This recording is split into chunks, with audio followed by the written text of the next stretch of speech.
Hi there, Lianne Bridges here, a conscious business coach coming to you from Hudson, Quebec on this very snowy February day. Hope you're all doing well. Last video or two, I talked a lot about being enough and that sense of feeling like we are enough, I am enough. And what I've realized is that that's one of the main barriers that I see with clients in being able to create a viable business, doing what they love, and bettering the world at the same time. It's that doubt and that feeling that they're not enough. And let me give you an example. When we're looking at creating our vision for ourselves, sometimes we do vision boards. I like to take people through something that I call finding your Z spot, which is your G spot of your life, if you will. And when we're in that space, when I'm doing it one-on-one or working in groups, it's really magical. And I'm sure you've experienced the same. What we do is we put all doubt aside. We kind of come into this space where we allow ourselves for a short period of time to imagine what's possible in our lives. And when we do that, we feel so energized. I see people leaving our programs just so pumped and so energized, ready to take on the world. And often the next week they come back and they're kind of down and they're feeling not the same. You can see the energy's gone. And when we find out, when we discuss what happened in that week, it's often because they've gone out and with their idea or their vision, and they've talked to somebody else and they've heard that, the reason they can't do that, what would be, how impossible that idea is, or they've even been talking to themselves and their own self-critic is saying, how can you imagine doing that? You don't have the right education, you don't have the right certification, you have to go back and take an MBA, a course, or whatever it might be. And it stops there. And that's what's really frustrating, because at that point you can never get off the ground, never get to our true dreams. We stay where we are and stuck and feel more and more frustrated, often until something pushes us and breaks us open. But we don't have to get that far. What I found in my own experience is if we can focus on our strengths, and I know this is somewhat cliche, but I'll give you an example. I moved from Toronto to Montreal in 1999, and I had grown up in Montreal, but I'd spent 19 years in Toronto, and I'd lost most of my French by that time.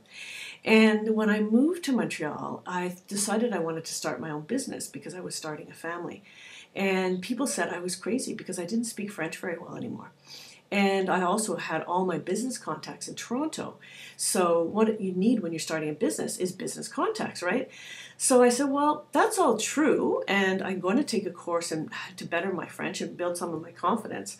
But I didn't want that to stop me. So what I did is I looked at what were my unique characteristics and qualities that I brought to this market that would help overshadow or play into my benefit. Things like the fact that Toronto is the business center of Canada and one of the business centers of the world.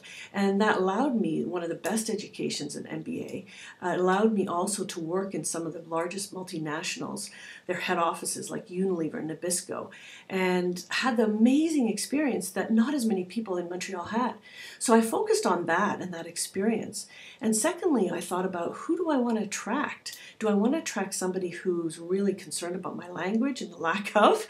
Or am I going to be trying to attract someone who's either bilingual or Anglophone, who really doesn't see that as an issue, but sees my marketing and branding experience as key? And so that's what happened. I ended up working for a person who was really looking for my branding experience. He was a small advertising agency, direct marketing agency, working on the launch of Viagra at the time.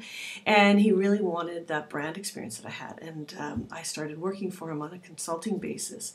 And from that, I was able to start to create my network, start to grow my business. He has since then become a continued ongoing client, a mentor, a friend, and someone who refers me for the last 16 years. Can you imagine if I said, no, I'm not going to do this, how different my life would have been? It's unbelievable for me when I think about it right now. The same thing happened when I decided to change route of my business from really business-oriented to more conscious business, more spiritual orientation. I thought, well, I don't know anything in that area. I could get a certification, a mindfulness study, whatever, but I did a lot of self-study. And a lot of people underestimate how valuable that is, how much we can learn ourselves now. And so I did a lot of studying, a law of attraction, mindfulness, and so forth, and now incorporate that into my business and marrying with what I already have as my strengths. So I really encourage you to look at everything you have, your assets, I call them. So your gifts, your experiences, your expertise, your network, your knowledge, your passion, all those things. So many of us have this incredible toolkit that we have. We can always identify what tools we don't have in that toolkit, but why focus on that? We can help improve that toolkit. We can always get more, but let us not get that to stop us from moving forward. Just move forward, lean into where you want to go, and know that you can always update and improve on those areas. So I hope this helps you in moving forward and making sure that you protect that egg, that vision that you have moving forward from not only the world around you, be careful who you share it with, but most importantly, protect it from yourself. Think of it like a child that you wouldn't criticize. You wouldn't tell that child that they couldn't do it. Imagine protecting it that way, focusing on that, on the strengths within that egg, and help you move forward. So if this has been helpful and you'd like to learn more about how to create a viable business, doing what you love and helping to better the world, come visit us at designingtransformation.com or come to our Facebook page. Also, I share a lot of helpful tips and infographics at Pinterest at Lianne Bridges or on my Twitter account, Lianne Bridges. And finally, we have this wonderful community called the Awakening Village, which is there to support you as an entrepreneur, a conscious entrepreneur. Others are like you that have questions and thoughts and want to support each other. So please join us. That's our Facebook group called Awakening Village. Ask to join. It's a private group. In the meantime, make sure you protect that egg, know it's enough, and I wish you all the best. Namaste.